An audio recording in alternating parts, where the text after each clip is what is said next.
and Mick just to come and share with you what they've been doing in the Netherlands recently. Gordon recently has joined our business as a technical sales consultant. That's right, yes. But he's more than that. So he just goes into all the holes and looks around where the business is, and what he's turning up is a real potential for pneumatics. And Mick is the pneumatic man. And those two together, I'm absolutely Roland's convinced. done most of my presentation. I'm absolutely convinced we'll be bringing you something new, even though the products are not. So, please. Okay, well, my recent experience has been in the Netherlands and in Belgium. And basically, I went to those countries to go and talk about M&I and go and talk about our electronic equipment. That was how I led, and that was my mindset. My first appointment was to go and see Shell Pernis, which is in Rotterdam, and it's an enormous site, refinery. And I got off the ferry at 7:45, and I got to the appointment at 8:30, and I was there in front of the customer. I went to see the maintenance engineer, and he had some technicians with him. And they said, what we're doing is putting together a 20-year plan. And our 20-year plan will basically either use electronics or it's going to use pneumatics, which are the existing instrument base. And a lot of this is tank gauging. And the issue that they had with the electronic was the fact that they'd have to run cables. And up until that point, they had no cables. So the problem was that when they run the cables, they had to dig up the bunded tanks or the retention around the tanks. And then they had to re-establish the integrity of those bunds afterwards, because it's a very low-lying area, as I'm sure you'll know. And the result would be disastrous from an eco point of view. So they said to me, you know, what can you offer us? And I said, well, immediately my thoughts were electronic transmitters, DP cells, and so on. And I said, well, you know, we do differential pressure transmitters, and that's what we can offer you. But what about pneumatic? And I said, well, yeah, we do pneumatics as well. And he said, well, I really don't have time to talk about your electronics because we have a global purchasing agreement with Emerson, and if we're going to go the electronic route, it's not going to be with Foxboro. So I said, okay, well, let's talk about pneumatics. I thought, right, okay, I felt comfortable with that.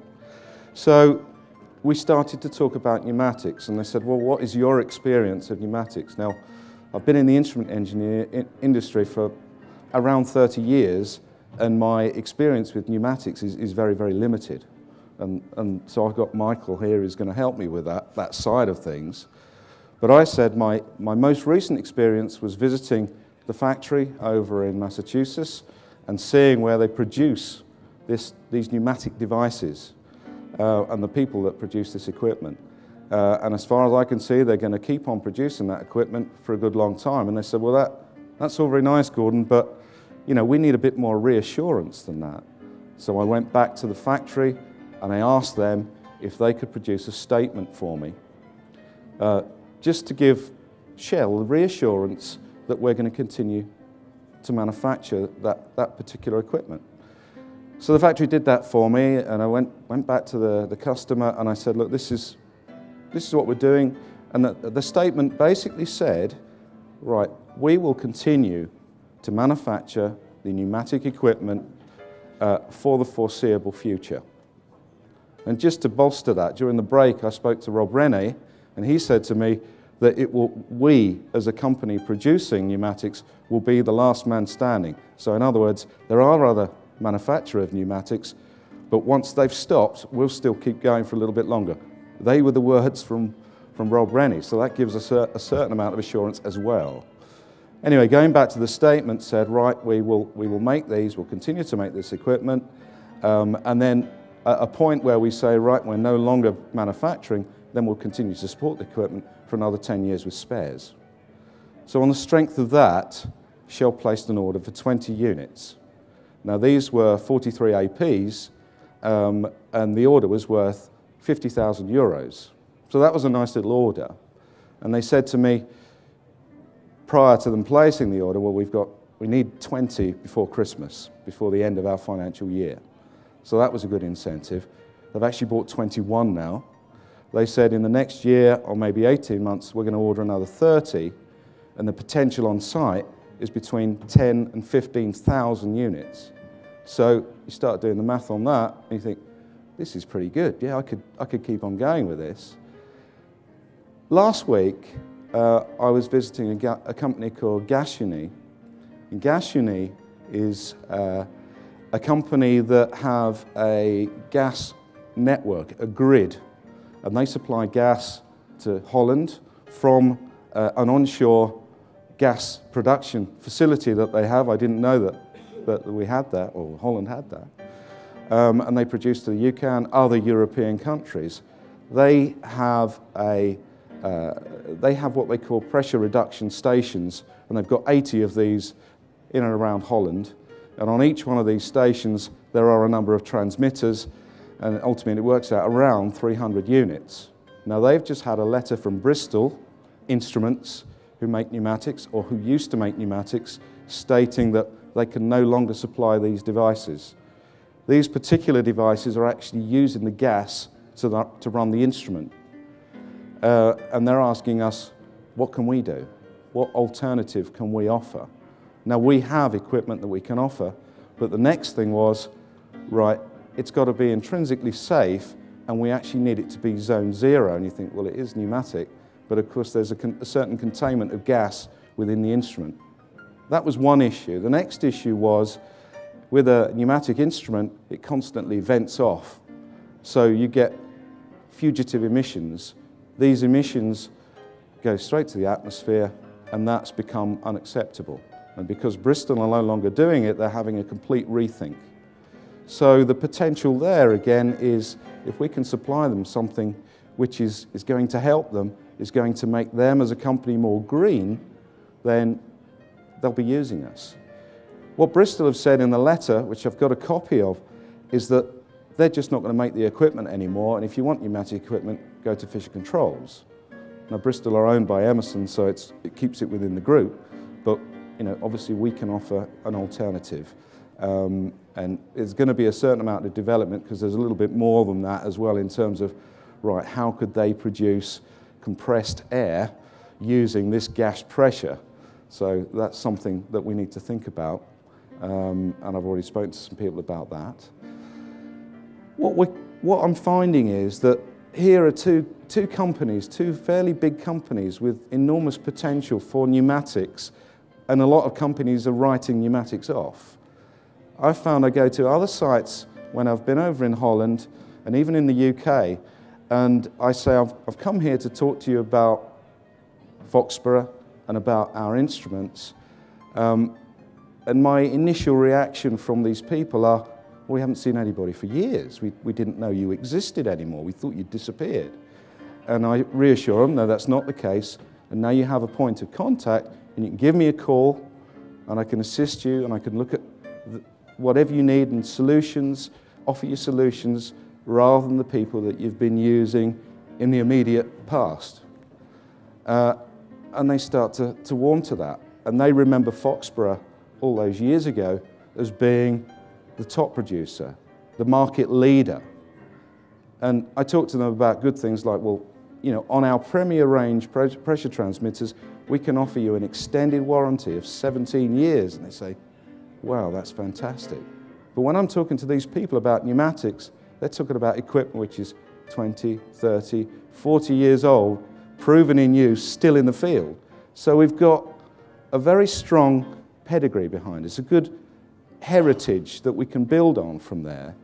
And it was just something that I wanted to share with you guys, just so that you knew that, right, pneumatics isn't a dead duck. It's something out there that we not necessarily build on, but once we're talking to them about pneumatics, we can get our foot in the door, and then we can talk to them about those difficult projects or products and applications where they haven't necessarily got a solution right now. So that's our vortex shedding flow meters, our Coriolis flow meters, and so on, which are fairly unique.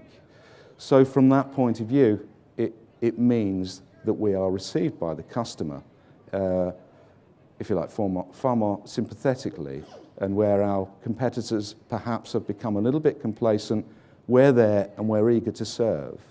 And what we want to do is build up relationships, again, with those customers, with our partners such as Hitmar and so on, so that we can develop that market and build it up again. What Mick's going to show you now is some of the products that we're talking about, and obviously a little later we can have questions. So, Mick. Thank you, Gordon. Will? Okay, I know we're a little bit short of time today, and it's me standing between your dinner and this presentation, so I'll try and keep it short. The whole idea is just to give you a very quick overview of what products are still available. We don't intend making it a technical presentation, going into how they work and so forth, but just like to go through that and just make people aware of what Foxboro Inventive still has in the range, and Eckardt also have some of the same sort of instruments as well. If we start off with the differential pressure transmitters, there's still quite a range of them available. We can cater for spans of between 5 millibar and 140 bar, so we've got a good capability there, with static pressures up to 400 bar. We've got a number of transmitters, there's 4 different ones. We've got the 11DM and the 13A, which are the more traditional ones. We have a 15A for the very low spans, and we offer a whole range of materials. We've got the Hastelloy C, the gold-plated, the stainless steels, which are traditionally needed. And of course, with all of these, there's a range of accessories, including air sets, oxygen cleaning, isolation manifolds, and of course they all come with a 2-year warranty as standard. I know as Gordon alluded to earlier, these have been field proven for many years, and it's not unusual for us in Crawley to get phone calls from people saying they've had it since the 60s and they want to replace it, do we still make it? And that is quite a common everyday occurrence. To complement the DPs and the other transmitters, we have a range of chemical seals as well. As you can see, some of them shown there with the extended diaphragms for installation in tanks, or the flush diaphragms, and we have the matched pair seals as well. Wide choice of flange ratings, right up to 600. They can do some others as specials if you contact the factory, and again up to 300 degrees C, so a good fill fluid as well. Pressure transmitters, again, still very common. I see a lot of requests for these still.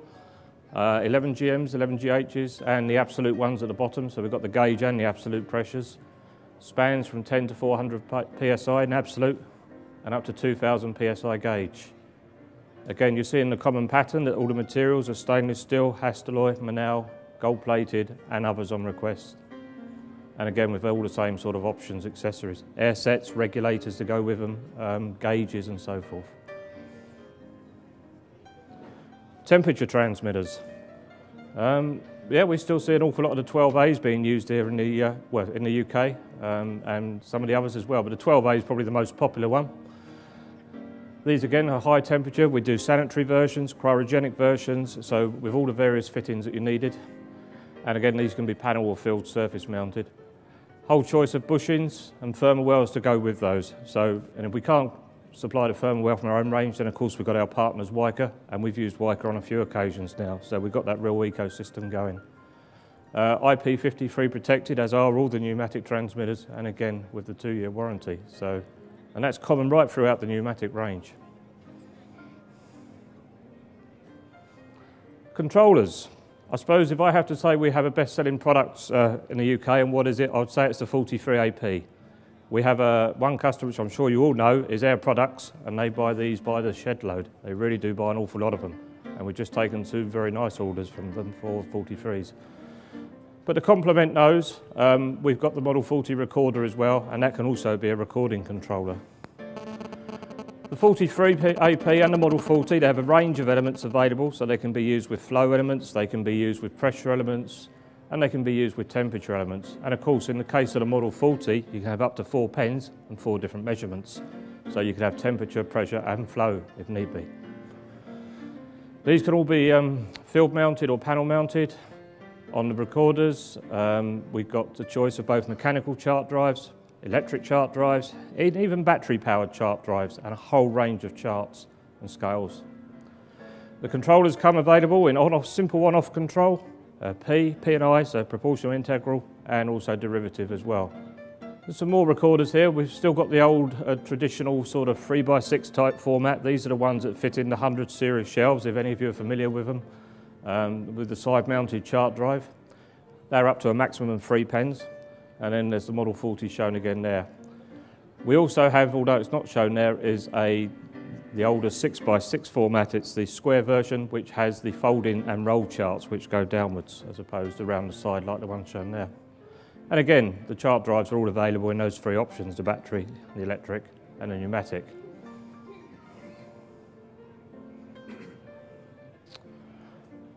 We also have a range of other devices, current to pneumatic converters. So we've got the more traditional filled one shown on the right, which is the E69F. That's the more common one. There's also the rack-mounted version is still available. These have been proven for many years and still in use in many sites around the UK today. And I dare say around the rest of Europe as well. And they're just a very good device. Available with gauges, available in flame-proof, so we can do flame-proof versions, and that comes with an additional junction box on the side for the E69F. Just really summarising some of the other products now. We've got the pneumatic computers, so we've got square root extractors, dividers, multipliers. We've got the flow integrators. A whole range of panel instruments still. Many years ago, before the IA came along, it was all pneumatic instrumentation panels. And I think we've still got probably 90% of that range available today. The manual stations, the indicators, and the side-mounted recorders, the controllers. I think the only ones we've really dropped, in fairness, is the actual ratio stations. That's the only units that are not really available anymore. If you look in our price book also and our pricing tools, there is still a very small range of indicators available. We've got the vertical one showed there, but we also do the same type of indicator in a horizontal format as well. Again, we've got actuators, very limited range now in the Foxboro range, but there are still a few available. A position transmitter, the one shown there is a Foxboro device, but of course there is the Eckardt device as well. Cylinders and power positioners, and of course with the help of Eckardt, a fantastic range of pneumatic ones as well. So that's really a brief summary of all the instrumentation. As I say, it's just really to give you guys an overview of what's still available today and what we can supply. To help you in this, and unfortunately, looks like my slide's gone a bit wonky, but all the information for the products we've just gone through, most of them are contained on our Foxstock version on the website. There's also the Eckardt website for their versions of the transmitters, because they have just a good range of transmitters as well for both pressure, DP and others. And there is also a catalogue which is solely devoted to pneumatic products. Gordon does have a copy with him today, so if anyone wants to see that, they are freely available from America. Or off the website, you can download it in a PDF format. And you'll find it a very useful tool to take into customers. And in my experience, customers are very surprised at what we still have, and we are generating an awful lot of business for it. And I think the success story that Gordon's found recently, or the case that he's found recently, just goes to prove how much is out there.